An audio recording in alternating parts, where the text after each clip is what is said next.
박근혜 전 대통령이 자신에 대한 구속 연장과 재판 진행에 대해 정치 재판이라 비난하며 불복하겠다는 뜻을 밝힌 이후 논란이 확산되고 있습니다. 박 전 대통령의 변호인단도 재판부에 사임결을 제출했고 국정감사장에서는 이른바 적폐 공방이 가열되고 있습니다.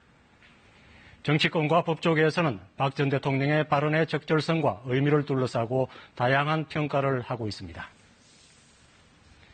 박근혜 전 대통령은 정치적 외풍과 여론의 압력에도 헌법과 양심에 따른 재판을 할 것이라는 재판부에 대한 믿음이 의미가 없어졌다고 했습니다.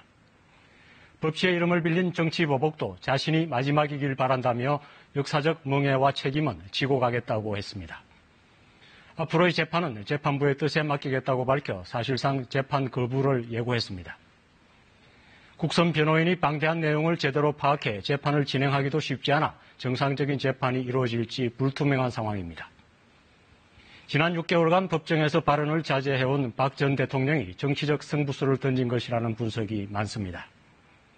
재판 결과를 인정하지 않고 지속적으로 정치적 투쟁의 빌미로 삼으려 한다는 것입니다. 박 전 대통령 측은 그동안 검찰과 특검의 수사에 제대로 협조하지 않았고 과도한 정인 신청 등으로 재판을 지연시킨다는 지적을 받았습니다. 반면 형사소송법의 구속시한을 정한 것은 선고 판결 이전에 피고의 방어권과 신체의 자유 침해 예방을 위한 것인데도 검찰과 법원이 무리하게 구속기간을 연장해 무죄 추정과 불구속 원칙을 무너뜨렸다는 비판도 나오고 있습니다. 구속 연장 결정 하루 전에 있었던 대통령 비서실장의 세월호 보고서 조작 관련 발표도 오해의 소지가 됐습니다.